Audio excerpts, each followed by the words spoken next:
నేను ఇష్టపడుతూ ఉన్నా. మత్తయి సువార్త 28వ అధ్యాయము 20వ వచనాన్ని మనం చూసినప్పుడు ఆ వాక్యంలో ఇలా ప్రభు సెలవిచ్చారు, నేను మీకు ఏ ఏ సంగతులను ఆజ్ఞాపించుదునో వాటన్నిటిని గైకొనవలనని వారికి బోధించుడు. ఇదిగో నేను యుగా సమాప్తి వరకు సదాకాలం మీతో కూడా ఉన్నానని వారితో చెప్పాను. దేవునికి స్తోత్రం.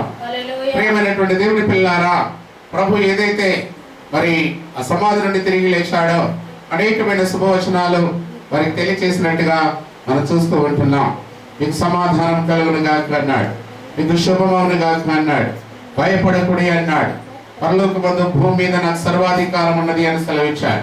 యేసు ప్రభు సమాధి నుండి తిరిగి లేచి మరి 40 రోజులు వారి మధ్య నివసించినట్టుగా మనం చూస్తూ ఉన్నాం. అనేకమైన సంగతులను వారికి బోధించినట్టుగా దేవుని వాక్యంలో మనం చూస్తూ ఉంటున్నాం. అందులో చివరి మాటగా మనం చూసినట్లయితే ఈ మత్తయి సువార్త 28వ అధ్యాయము మరి 20వ వచనంలో చివరి మాటలో ఆ చివరి లైన్లో ప్రభు ఒక మాట చెప్పాడు. ఏమిటి అని అంటే, ఇదిగో నేను యుగా సమాప్తి వరకు సదాకాలం మీతో కూడా ఉన్నానని వారితో చెప్పాను. ఆమేన్. హల్లెలూయా. చూడండి పిల్లారా, ప్రభు యుగా సమాప్తి వరకు సదాకాలము మనతో కూడా ఉంటానని వాగ్దానం చేశాడు. యేసు ప్రభు తిరిగి లేసినాక మనము బ్రతుకోగలం అంతా కూడా మనకు తోడుగా ఉంటాడు. యేసు ప్రభు యొక్క రెండవ రాకడ ఒకవేళ వచ్చే వరకు కూడా దేవుడు మనకు తోడుగా ఉంటాడు. దేవునికి స్తోత్రం. దేవుడు తోడుగా ఉన్నప్పుడు ఎటువంటి కార్యాలు జరిగినాయో, ఎటువంటి కార్యాలు జరుగుతాయో కూడా దేవుని యొక్క వాక్యంలో నుండి కొన్ని విషయాలు మీకు బోధించడానికి నేను ఇష్టపడుతున్నా. అదే మార్కు సువార్తను మనం చూస్తే మార్కు సువార్త 16వ అధ్యాయము 19-20 వచనాలు మనం చదివినప్పుడు ఇలాగ ప్రభువైన యేసు వారితో మాట్లాడిన తర్వాత పరలోకమునకు చేర్చుకునబడి దేవుని కుడి పార్శ్వమున ఆసీనుడయ్యెను. వారు బయలుదేరి వాక్యమంతట ప్రకటించిరి. ప్రభు వారికి సహాకారుడై ఉండి వెనువెంట జరుగుతూ వచ్చిన సూచక క్రియల వలన వాక్యము స్థిరపరచుచుండెను. దేవునికి స్తోత్రం చెప్పండి. యేసు ప్రభు పరలోకానికి వెళ్ళిన తర్వాత ఆయన శిష్యులు బయలుదేరి మరి వాక్యాన్ని ప్రకటించడము ప్రారంభించారు. మరి పరిశుద్ధాత్మను పొందుకున్న తర్వాతనే వాక్యాన్ని బోధించడానికి వారు వెళ్ళారు. ఎప్పుడైతే వారు వాక్యాన్ని ప్రకటించారో అప్పుడు ప్రభు వారికి సహాకారుడై ఉన్నాడు, తోడై ఉన్నాడు. అదే విధముగా వెనువెంటతో జరుగుతూ వచ్చినటువంటి సూచక క్రియలు ఉన్నాయి. చాలా మరి సూచక క్రియలు వారిని వెంబడిస్తూ ఉన్నాయి. కాబట్టి వారు చేస్తున్నటువంటి ఆ సూచక క్రియలన్నీ కూడా దేవుడు స్థిరపరుస్తున్నాడు. దేవునికి స్తోత్రం. సూచక క్రియల వలన వాక్యాన్ని స్థిరపరచుచుండెను. దేవుడు ఆనాటి ఆది అపొస్తలులకు తన యొక్క వాక్యాన్ని స్థిరపరచడానికి వారికి తోడుగా ఉన్నాడు, వారికి సహకారంగా ఉన్నాడు. ఈనాడు నువ్వు ఎక్కడ ఉన్నావో, మరి ఏ స్థితిలో ఉన్నావో దేవుడు నీకు కూడా తోడుగా ఉంటానని ఈ రోజు వాగ్దానం దేవుడు చేస్తూ ఉన్నాడు. పాత నిబంధన కాలంలో మనం చూస్తాం, పరిశుద్ధ బైబిల్ గ్రంథం అంతట్లో కూడా ఆది కాండం, ఈ పరిశుద్ధ గ్రంథంలో మరి మొదటి గ్రంథముగా ఆది కాండాన్ని మనం చూస్తాం. 66 పుస్తకాలలో ఇది మొదటిగా కనబడుతూ ఉంటుంది. ఈ ఆది కాండములో మరి 14 సార్లు రాయబడి ఉంది. ఏంటంటే తోడై ఉంటాను అనే మాట. దేవునికి స్తోత్రం చెప్పండి. తోడై ఉంటాను, తోడై ఉన్నాను, తోడై ఉందును అనే మాట దేవుడు పలికాడు.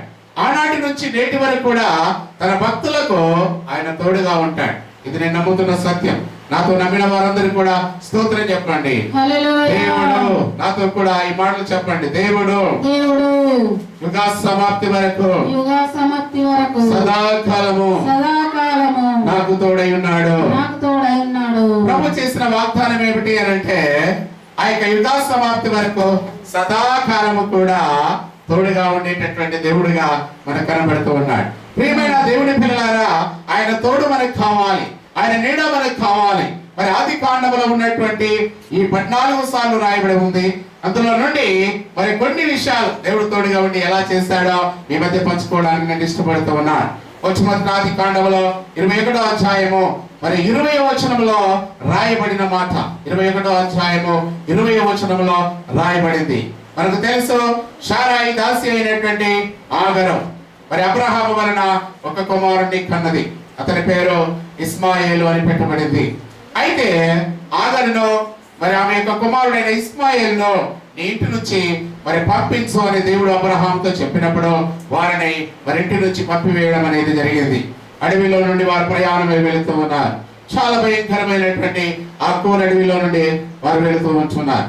ఆ సందర్భాల్లో వారికి ఆహారం తినడానికి లేదు, త్రాగడానికి నీళ్లు కూడా లేనటువంటి పరిస్థితిలో ఆ ఇస్మాయేలును ఒక చెట్టు కింద పడుకోబెట్టేసి మరి ఎలుగెత్తి ఆగరు ఏడవడం ప్రారంభించింది. అదే విధముగా ఇస్మాయేలు కూడా వేడుస్తూ ఉన్నాడు. ఆ స్వరం, ఆ వేడుపు అనేది దేవునికి చేరింది ప్రియులారా. దేవుడు తన దూతను పంపించాడు. అక్కడ దేవదూత వచ్చి మరి ఆగరుతో మాట్లాడింది. ఆగరు, నీకేం వచ్చింది? ఎందుకు ఎలుగెత్తి ఏడుస్తున్నావమ్మా? దేవుడు ఆ చిన్నవాడి యొక్క స్వరాన్ని వినెను అనేటటువంటి మాట దేవదూత తెలిపింది. దేవుని దూత ఆకాశం నుండి ఆగరును పిలిచి ఆ మాటను తెలియచేసింది. నువ్వు భయపడకమ్మా, ఆ చిన్నవాడున్న చోటు దేవుడు వాడి స్వరాన్ని విని ఉన్నాడు అని. దేవుడికి స్తోత్రం చెప్పండి. వారి కోసం దేవుడు ఒక అద్భుతాన్ని చేశాడు. నీవు లేచి ఆ చిన్నవాడిని లేవనెత్తి నీ చేత పట్టుకొనిమో, వాడిని గొప్ప జనముగా చేసేదనని ఆమెతో అనేను. చూసారా ప్రియులారా? మరియు దేవుడు ఆమె కన్నులు తెరిచినందున ఆమె నీళ్ళ ఊట ఒకటి చూసి ఆ తిత్తిని నీళ్లతో నింపి చిన్నవానికి త్రాగనిచ్చను. 20వ వచనాన్ని మనం చూస్తున్నప్పుడు, దేవుడు ఆ చిన్నవారికి తోడై ఉండెను. అతడు పెరిగి పెద్దవాడై ఆ అరణ్యములో కాపూరం నుండి వీలు కాడాయను. దేవునికి స్తోత్రం చెబుదామా? హల్లెలూయా. దేవుడు ఆ చిన్నవారికి తోడై ఉన్నాడు. ఇస్మాయేలుకు తోడై ఉన్నాడు. ఆగరు కుటుంబానికి తోడై ఉన్నాడు. ఆ చిన్నవాడిని తీసుకొని ఆగరు ఎక్కడికి వెళ్ళిందో అక్కడ ఆ స్థలం అంతా కూడా ఆశీర్వదించబడ్డాయి. ఇప్పటికీ ప్రపంచంలో ఉన్న కొన్ని దేశాలను కనుక మనం గమనిస్తే, మరి నేను కూడా దుబాయ్ వెళ్ళి చూస్తాను, ఖత్తర్ వెళ్ళి కూడా నేను చూసినప్పుడు అంతా కూడా ఇసుక ప్రాంతంగా ఉంటుంది. కానీ వారు పెద్ద పెద్ద ఫ్యాక్టరీలు కలిగి ఉన్నారు. ఆ యొక్క పెట్రోల్ వారు తీయగలుగుతున్నారు, డీజిల్ వారు తీయగలుగుతున్నారు, ఆ భూమిలో నుండి ఆ యొక్క సముద్రంలో నుండి ఆయిల్ కూడా వారు తీయగలుగుతూ ఉన్నారు. పిల్లరా, సంపన్న దేశాలుగా ఉన్నాయి. కారణం ఏంటంటే అనడా దేవుడు వారికి తోడుగా ఉంటానని వాగ్దానం ఇచ్చాడు. కాబట్టి ఈనాటి వరకు కూడా ఆ దేశాలు ఆశీర్వదించబడ్డాయి. హల్లెలూయా. తృణీకరించబడినటువంటి ఆగరు, వెలివేయబడినటువంటి ఇస్మాయేలు ఏమంటే యజమానుల చేత ఆ విధంగా వెలివేయబడినప్పటికైనా కూడా దేవుడు మాత్రము ఆగరును విడవలేడు. దేవుడు మాత్రం ఇస్మాయేలును ఆ యొక్క ఇస్మాయేలును విడవలేడు. వారికి తోడుగా ఉన్నాడు కనుక వారు అడుగు పెట్టే ప్రతి స్థలము కూడా ఆశీర్వాదకరంగా మార్చబడింది. హల్లెలూయా. అనేక దేశాల వారు ఆ దేశానికి వెళ్ళి కష్టం చేసి మరి జీవ సాధనం చేస్తూ ఉన్నారు. కొంత కష్టార్జితాన్ని వారు అనుభవించుకుంటున్నారు. వారి దేశాల్లో మంచి ఎండి బంగారు ఇల్లు కలిగి ఉండడానికి ఆ దేశం యొక్క సంపదనలో మరి వారి కష్టార్జితముగా మనం చూస్తున్నాం ప్రియులారా. అదే దేవుడు మరి నీకు నాకు తోడుగా ఉన్నాడు. ఎప్పటి వరకు తోడుగా ఉన్నాడు? యుగ సమాప్తి వరకు సదాకాలం సెలవిచ్చాడు. హల్లెలూయా. సదాకాలం నీకు తోడుగా ఉంటాడు ఆయన. సదాకాలం నాకు తోడుగా ఉంటాడు. ఆయన బిడ్డలకు తోడుగా ఉంటాడు. ఆయన వెంబడించే వారికి తోడుగా ఉంటాడు. ఆయన నమ్మిన వారికి తోడుగా ఉంటాడు. ఆయన వాగ్దానం నమ్మిన వారికి తోడుగా ఉంటాడు. ఈ జీవితంలో నా జీవితంలో కూడా ఆయన తోడు నీడ మనకు కావాలని మరి దేవుని పేరట మనం చేస్తున్నాం. అదే కాకుండా ప్రియులారా, ఆదికాండం 21వ అధ్యాయం 22వ వచనంలో మనం చూసినప్పుడు దేవుని వాక్యంలో ఇలాగ కనబడుతుంది. 22వ వచనం మనం చదివినప్పుడు ఆ 22వ వచనంలో ఇలాగ రాయబడి ఉంటుంది. ఆ వాక్యాన్ని కూడా చదువుదాం, గమనిద్దాం. ఆదికాండం 21వ అధ్యాయము 22వ వచనాన్ని చూస్తే, ఆ కాలమందు అబీమెలెకును అతని సేనాధిపతి అయిన పీకోలును అబ్రహాముతో మాట్లాడి, నీవు చేయు పనులన్నిటిలోనూ దేవుడు నీకు తోడై ఉన్నాడు. దేవునికి స్తోత్రం చెప్పండి.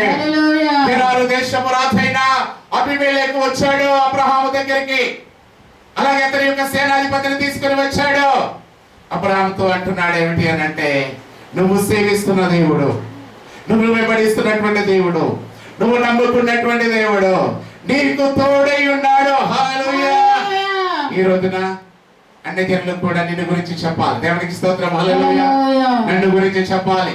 ఆ దేవుని తోడు, ఆ దేవుని నీడ మనకు ఉండాలి అని అంటే ఆ దేవుని యొక్క అడుగు జాడలలో మనం నడవాలి. ఆయన వాక్యాన్ని పోలి మనం నడవాలి. అబ్రహాము దేవుడి మాటకు లోబడ్డాడు. మనందరికీ తెలుసు, ఎంతో విధేయత కలిగినటువంటి వాడు, దేవుడి యందు భయం భక్తి కలిగినటువంటి వాడు, విశ్వాసం కలిగినటువంటి వాడు. దేవునికి స్తోత్రం. హల్లెలూయా. దేవుడి మాటకు చక్కగా విధేయత చూపాడు.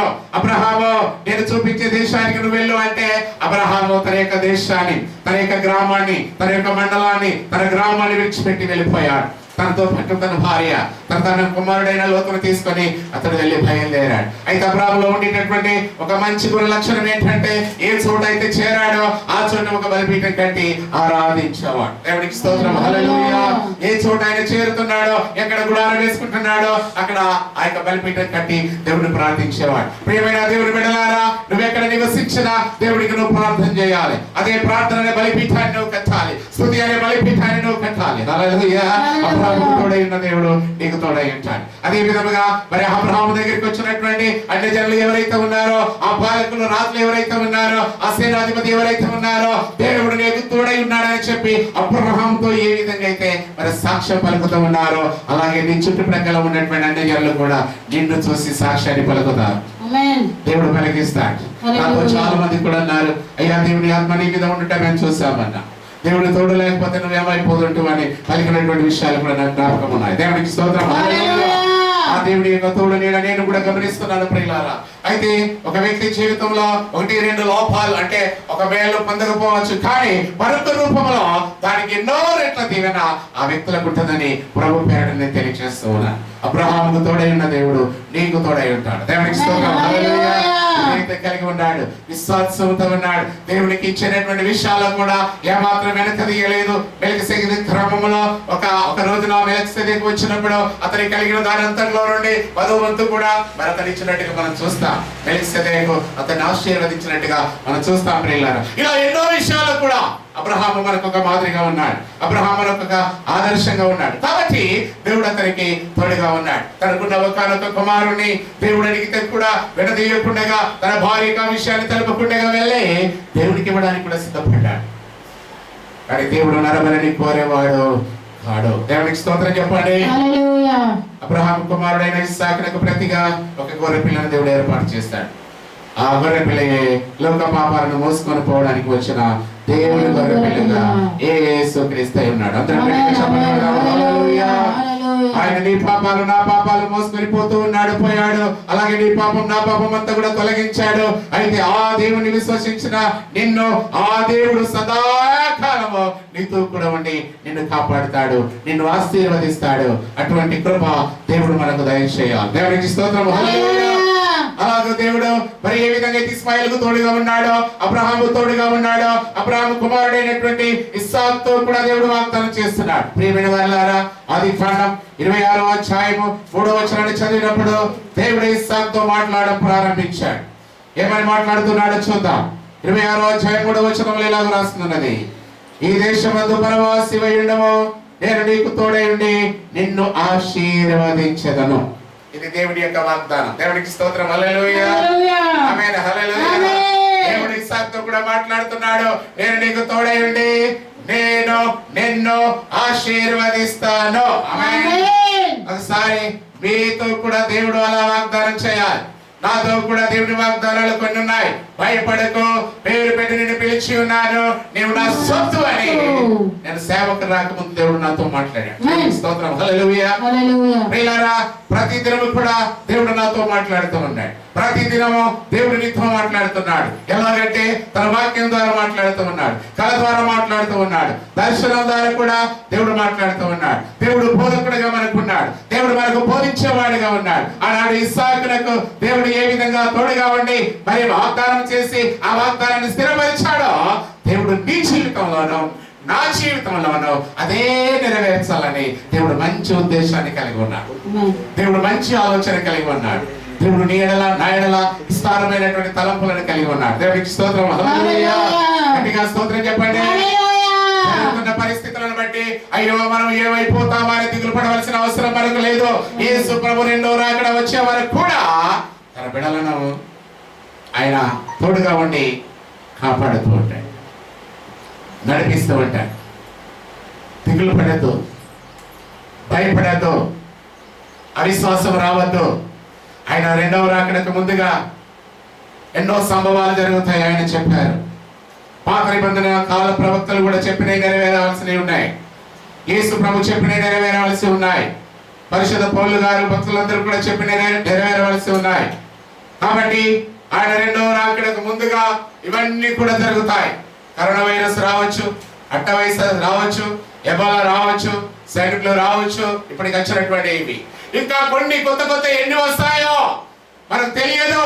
ఇవన్నీ కూడా యేసు ప్రభు యొక్క రాకడకు ముందు సంభవించవలసినటువంటి వింతలని మనం గమనించాలి. ఎన్ని వచ్చినా దేవుడు మాత్రం తన బిడ్డలకు, తన యందు విశ్వాసంతో జీవించినటువంటి బిడ్డలకు తోడుగా ఉంటాడు. దేవునికి స్తోత్రం. హల్లెలూయా. ఈ వలన ఆయన పని ఎంతో జరగవలసి ఉంది, నా వలన ఇంకా ఆయన పని ఎంతో జరగవలసి ఉంది. ఇంకెంతో మంది నశించేటటువంటి వారు ఉన్నారు, ఇంకెంతో మంది రక్షణ లేనటువంటి వారు ఉన్నారు. కాబట్టి దేవుని యొక్క తోడు నీకు కావాలి, దేవుని యొక్క నీడ నీకు కావాలి. ఆయన నీతో వాగ్దానం చేస్తున్నాడు, నేను నీకు తోడైండి నిన్ను ఆశీర్వదిస్తాను. ఆమేన్. హల్లెలూయా. ఒకసారి నీకు నమ్మకం ఉంటే నాతో కూడా కలిసి చేతి వేయెత్తి నువ్వు ప్రార్థించాలి. ఏమో తెలుసా? యేసయ్యా నాకు తోడైండి నన్ను ఆశీర్వదించు. దేవునికి స్తోత్రం చెప్దామా? ఒకసారి స్తోత్రం చెప్పండి. హల్లెలూయా. చేతి పెట్టుకుని చెప్పు, యేసయ్యా నాకు తోడుగా ఉండి నన్ను ఆశీర్వదించు, నన్ను ఆశీర్వదించు, నన్ను ఆశీర్వదించు, నన్ను ఆశీర్వదించు. ఆమేన్. హల్లెలూయా. ఆమేన్. ఆశీర్వదించాడో చూద్దామండి. మనము 26వ అధ్యాయము 12, 13 వచనాలు, 14 వచనాలు మనం చదివితే ఆ వాక్యంలో ఇలా రాయబడి ఉంది. ఇస్సాకు ఆ దేశమందు ఉన్నవాడై విత్తనం వేసి ఆ సంవత్సరము 100 ఫలము పొందెను. యెహోవా అతనిని ఆశీర్వదించను గనుక ఆ మనుష్యుడు గొప్పవాడాయను. అతడు మిక్కిలి గొప్పవాడగు వరకు క్రమక్రమముగా అభివృద్ధి పొందొచ్చు వచ్చును. అతనికి గొర్రెలాస్తియో గొడ్లాస్తియో దాసులో గొప్ప సమూహమును కలిగినందున ఫిలిష్తీయులు అతని యందు అసూయపడిరి. దేవునికి స్తోత్రం చెబుదామా? దేవుడు తోడైంటే నూరంతల ఆశీర్వాదం పొందుకున్నాడు. అంతేకాదు ప్రియులారా, ఆశీర్వాదం ఎప్పుడైతే పొందుకున్నాడో అసూయ కూడా ప్రారంభమైంది. అది కూడా పొందుకుంటున్నాడండి. అతను ఎంతో అసూయపడుతూ ఉన్నారు. అబ్రాహాం కలిగినటువంటి ఆస్తి, అబ్రాహాం కలిగి ఉన్న భావాలన్నీ కూడా ఆ ఫిలిష్తీయులు పూర్తి చేశారు. వాటినన్నిటి మరలా తోడడం ప్రారంభించాడు. ఆ బావులు త్రవ్వాడు, వ్యవసాయం ప్రారంభించాడు, విత్తనం వేస్తూ ఉన్నాడు. 100 ఫలాన్ని దేవుడు ఇచ్చాడు. నువ్వు విత్తనం వేస్తే 100 ఫలం వస్తుంది. హల్లెలూయా. నువ్వు పని చేస్తే ఫలితం ఉంటుంది. ఎలా దేవుడు తోడుగా ఉండి ఆశీర్వదించాడు చూడు. ఆనాడు మనం చూసినట్లయితే యోబు యొక్క చేతి పనిని దేవుడు ఆశీర్వదించాడు. యోబు గ్రంథం 1వ అధ్యాయం 10వ వచనంలో మనం చూస్తాం, అతని చేతి పని ఆశీర్వదించబడుచుంట చేత ఆ మనుషుడు గొప్పవాడాయను. హల్లెలూయా. అలాగే నీ చేతి పని ఆశీర్వదించబడితే నీవు గొప్పవాడవుతావు. నువ్వు పని చేయగలగాలి. దేవునికి స్తోత్రం చెప్పండి. మరొకసారి గట్టిగా స్తోత్రం చెప్దాం. హల్లెలూయా. అబ్రహాము చక్కటి వ్యవసాయం చేసినటువంటి వారి కుటుంబముగా ఉన్నాయి. అలాగే ఇస్సాకు కూడా వ్యవసాయం చేసే కుటుంబంగా మనకు కనబడుతూ ఉన్నాడు. విత్తనం వేశాడు, 100 ఫలాన్ని పొందాడు. అనేకులు అసూయపడుతూ ఉన్నారు. నీ మీద కూడా అనేకులు అసూయపడుతూ ఉంటారు, నా మీద కూడా అనేకులు అసూయపడుతూ ఉంటారు. మనం ఆశీర్వదించబడ్డ సైతానికి ఇష్టం ఉన్నది కనుక సైతాను కొంతమందిలో ప్రవేశించి అసూయని కలిగిస్తూ ఉన్నాడు. ఆయన భయపడదు. దేవునికి స్తోత్రం. క్రమమైన పద్ధతిలో ముందుకు సాగు, వాక్యానుసారంగా ముందుకు సాగు. నీ దేవుడు నీకు తోడైండి నిన్ను ఆశీర్వదిస్తాడు. ఎలాగైతే ఇస్సాకును ఆశీర్వదించాడో అలాగే నిన్ను కూడా ఆ దేవుడు ఆశీర్వదిస్తాడని వాగ్దానం చేస్తూ ఉన్నాడు. ప్రియులారా, వాగ్దానం చేసిన దేవుడు దాన్ని నెరవేర్చినట్టుగా కూడా మనం చూస్తూ ఉన్నాం. నీతో వాగ్దానం చేసినటువంటి దేవుడు అలాగే నెరవేరడానికి దేవుడు సమర్థుగా కనబడతాడు. దేవునికి స్తోత్రం. హల్లెలూయా. మరొకసారి కూడా ఇదే అధ్యాయంలో 24వ వచనంలో మరొకసారి దేవుడు మాట్లాడాము మనం చూస్తాం ప్రియులారా. ఆదికాండం 26వ అధ్యాయము 24వ వచనంలో మరొకసారి ఆ మాటను మనము చూస్తూ ఉంటాం. ఆ రాత్రి యెహోవా ప్రత్యక్షమై, నేను నీ తండ్రి అయిన అబ్రహాము దేవుడను, నేను నీకు తోడై ఉన్నాను కనుక భయపడకుము. నా దాసుడైన అబ్రహామును బట్టి నిన్ను ఆశీర్వదించి నీ సంతానమును విస్తరింపజేసేదనని చెప్పాను. దేవునికి స్తోత్రం చెప్పుదామా? మరొక రాత్రి పూట దేవుడు ఇస్సాకుతో మాట్లాడడం ప్రారంభించాడు. ప్రియులారా, దేవుడు ప్రత్యక్షమయ్యాడు. నీ తండ్రి అయిన అబ్రహాము దేవుడను అంటూ సెలవిస్తూ ఉన్నాడు. నేను నీకు తోడై ఉన్నాను అంటున్నాడు. నిజంగా ఆయన మరొకసారి కూడా వాగ్దానం చేయడం మనం చూస్తూ ఉంటున్నాం ప్రియులారా. నీతో ఆ దేవుడు ఎన్నోసార్లు వాగ్దానం చేస్తూ ఉన్నాడు. అది నువ్వు గమనించావా? లేదా అలాగే ఉంటది వాక్యము, అలాగే బోధిస్తారు లేదా దైవజనులు, అది నేను నమ్మను అని నువ్వు అనుకుంటున్నావా? ఈ రోజు వరకు అవిశ్వాసంలో నీవు ఉంటే విశ్వాసంలోనికి రా. ప్రభువైన యేసు తోమతో అంటాడు, అవిశ్వాసివి కాక విశ్వాసివై ఉండము. దేవునికి స్తోత్రం, హల్లెలూయా. దేవుడు ఏ విధంగా అయితే ఇస్మాయిలుకు తోడుగా ఉన్నాడో, ఏ విధంగా అయితే అబ్రహాముకు తోడుగా ఉన్నాడో, ఏ విధంగా అయితే ప్రియులారా ఇస్సాకు తోడుగా ఉన్నాడో, అదే దేవుడు నీకు కూడా తోడై ఉండి నిన్ను నడిపించడానికి ఇష్టపడుతూ ఉన్నాడు. ఆ దేవుని మీద నీవు ఆధారపడాలి, ఆ దేవుని అందులో విశ్వాసం ఉంచాలి, ఆ దేవుని వాగ్దానాన్ని నువ్వు నమ్మాలి. దేవునికి స్తోత్రం, హల్లెలూయా. నువ్వు విత్తనం వేయాలి. అబ్రహాం ఏం చేస్తా, ఆ యొక్క అబ్రహాం ఏదైతే వ్యవసాయం చేశాడో, ఇస్సాకు ఏం చేశాడు అంటే అదే వ్యవసాయాన్ని కొనసాగించాడు, విత్తనం వేశాడు. దేవునికి స్తోత్రం చెప్పండి. విత్తనాన్ని గురించి మనం దేవుని వాక్యంలో ఆలోచన చేస్తే ఇలాగ రాసింది ఉన్నదండి. దేవుని యొక్క వాక్యం అనేది విత్తనం. మనం చూస్తాం లూకాసు వార్త ఆ యొక్క 8వ అధ్యాయం 11వ వచనంలో చదివినప్పుడు యేసు ప్రబట్టాడు ఏమిటి అంటే విత్తనము దేవుని యొక్క వాక్యము. విత్తువాడు విత్తనకు బయలుదేరినప్పుడు కొన్ని త్రోవ ప్రక్కన పడ్డాయి, కొన్ని రాతి నెలలు పడ్డాయి, కొన్ని ముళ్ళ పొదలో పడ్డాయి, కొన్ని మంచి నేలలో పడ్డాయి. హల్లెలూయా. అలాగే దేవుని యొక్క వాక్యము విత్తబడినప్పుడు ఆ నేల అనేటటువంటి మన హృదయంలో విత్తబడుతున్నప్పుడు ఒక మంచి నేలగా ఉన్నట్లయితే మనము కూడా ఫలిస్తాం, మనము కూడా నూరంతల ఫలాన్ని పొందుకుంటాం, ఇతరులకు కూడా నూరంతల ఫలాన్ని ఇస్తాం. దేవునికి స్తోత్రం, హల్లెలూయా. నీవు ఆశీర్వదించబడతావు, ఇతరులకు కూడా ఆశీర్వాదకరంగా నీవు ఉంటావు. నీ మట్టుకు నువ్వే కాదు, నీ దేశానికి ఆశీర్వాదం. దేవునికి స్తోత్రం. నీ ప్రజలకి ఆశీర్వాదం, నీ కుటుంబానికి ఆశీర్వాదం, అనేకులకు ఆశీర్వాదకరంగా నీ దేవుడు నిలబెడుతూ ఉంటాడు. విత్తనం అనేది దేవుని యొక్క వాక్యం. బోధకులైన వారు మరి విత్తనాన్ని చల్లుతూ ఉన్నారు. యూట్యూబ్ ఛానల్ ద్వారాను, ఫేస్బుక్ ద్వారాను, వాట్సాప్ ద్వారా, సభల ద్వారా, పత్రికల ద్వారా, టీవీ ద్వారా, అదే విధంగా అనేక ఛానల్స్ ద్వారా వాక్యాన్ని వెదజల్లుతూ ఉన్నారు. ఆ వాక్యాన్ని వింటున్నటువంటి దేవుడి బిడ్డలారా, విశ్వాసులైనటువంటి వాళ్ళారా, వాక్యాన్ని సాత్వికముతో అంగీకరించండి. అది శక్తి గల వాక్యం అయి ఉంటుంది. అది విత్తనంలా నీలో బలవాలి, ఫలించాలి. నా చిన్న వయసులో ఒక వాక్యం నాకు అందింది అంటే ఆ వాక్యం నా హృదయంలో భద్రం చేసుకున్నా. దేవునికి స్తోత్రం, హల్లెలూయా. మా నాన్నగారు సిఎస్ఐ క్రైస్తవులు, సంఘ పెద్దగా ఉండేవాడు, కానీ డ్రింకర్, చాలా మత్తు పానీయాన్ని సేవించేవాడు. ఆ మత్తు పానీయాన్ని తీయడం కూడా మా ఇంటిలోనే ఉత్పత్తి చేసేవాడు మా నాన్నగారు. ఇప్పపోతూ ఆ సారాన్ని తీసేటటువంటి వారు. అటువంటి భయంకరమైనటువంటి మరి త్రాగుబోతు కుటుంబంగా మా కుటుంబం ఉండే. మా నాన్నగారితో పాటు మా తల్లి, మా అన్నయ్యలు, మా అక్క చెల్లెళ్ళు, చివరికి అందరిలో చిన్నవాడనైనా నా వరకు కూడా అదే అలవాటు వారిని నేర్పించారు. అయితే అదే సందర్భాల్లో మా గ్రామానికి ఒక దైవ సేవకుడు వచ్చి దేవుని వాక్యాన్ని ప్రకటించాడు. ఒక చిన్న పుస్తకాన్ని ఇచ్చాడు, పై నుండి సహాయమైన పుస్తకం. ఆ పుస్తకం చదువుతున్నప్పుడు అందులో 1 కొరింథీ 6వ అధ్యాయం 9-10 వచనాలు ఉన్నాయి. అందులో ఉండేటటువంటి ఆ చెడు గుణాల్లో ఒకటి ఏంటంటే త్రాగుబోతులకు దేవుని రాజ్యం లేదు అనే మాట నా హృదయానికి తట్టింది.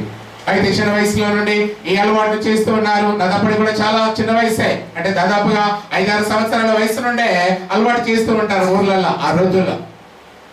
అయితే ప్రియులారా, ఆ ఒక్క వాక్యం నా జీవితాన్ని మార్చేసింది. హల్లెలూయా. ఆ మత్తు పానీయాన్ని నేను వదిలేశాను, చెడు మాటలను వదిలేశాను. అంతేకాదు ప్రియులారా, ప్రతి చెడును కూడా వదిలేసి దాని వైపు ఇప్పటి వరకు కూడా చూడలేదు. ఆ మత్తు పానీయాన్ని నా చేతులతో కూడా నేను పంచుకోలేదు.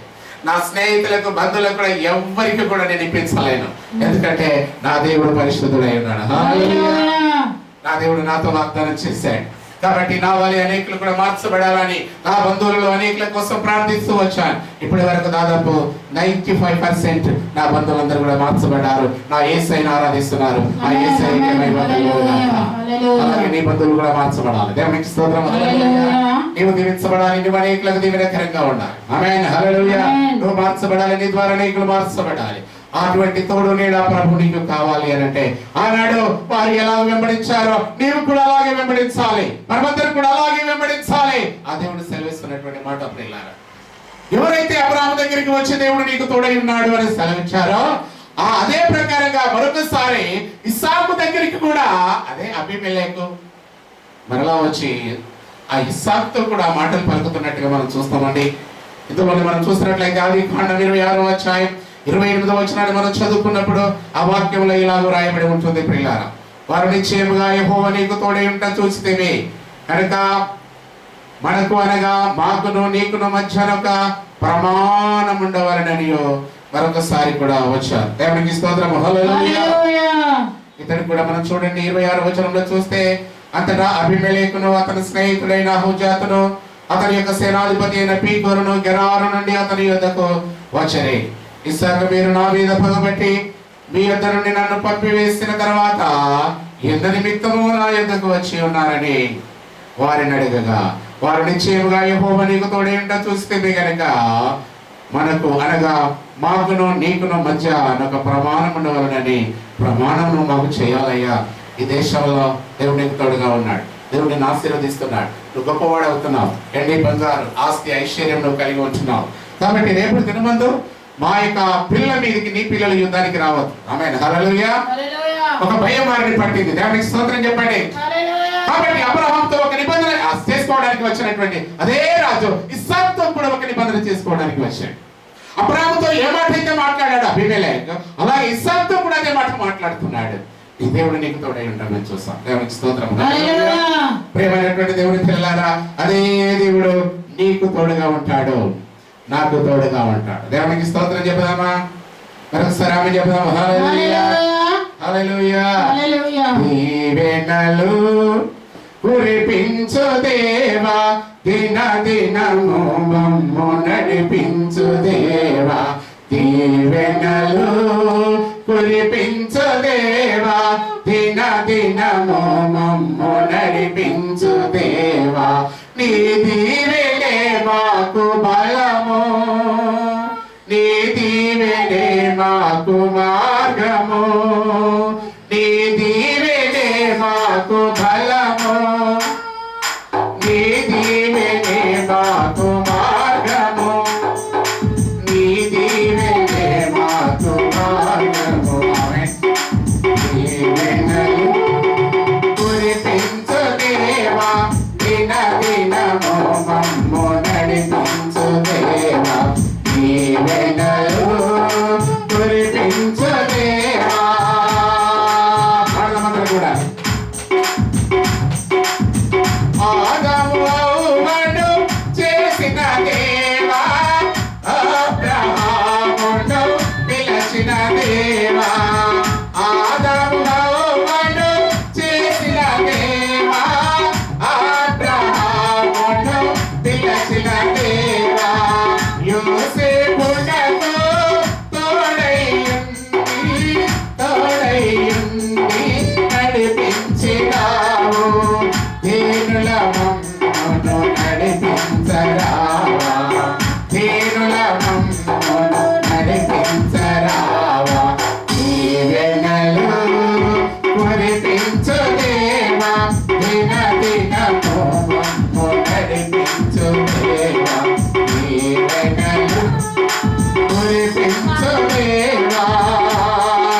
నీ దీవెనే మాకు బలము, నీ దీవెనే మాకు మార్గము, నీ దీవెనే మాకు బలము, నీ దీవెనే మాకు మార్గము, నీ తోడే మాకు బలము, నీ దీవెనే మాకు మార్గము, నీ తోడే మాకు బలము, నీ నీడే మాకు బలము.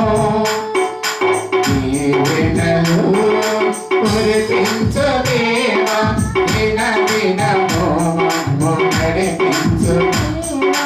దీవెనలు కురిపించు దేవా. దేవుని పిల్లరా, యుగ సమాప్తి వరకు సదాకాలము నేను మీకు తోడై ఉంటాను. ఈ దేవుని వాగ్దానాన్ని పెట్టుకోనండి. ఆనాటి ఇస్మాయిలుకు, ఆనాటి అబ్రహాముకు, ఆనాటి ఇస్సాకు ఎలాగో దేవుడు తోడై ఉన్నాడో, ఈనాడు ఆయన వెంబడిస్తున్నా నీకు నాకు దేవుడు తోడుగా ఉండాలని కోరుతున్నా. దేవునికి స్తోత్రం. Praise the lord.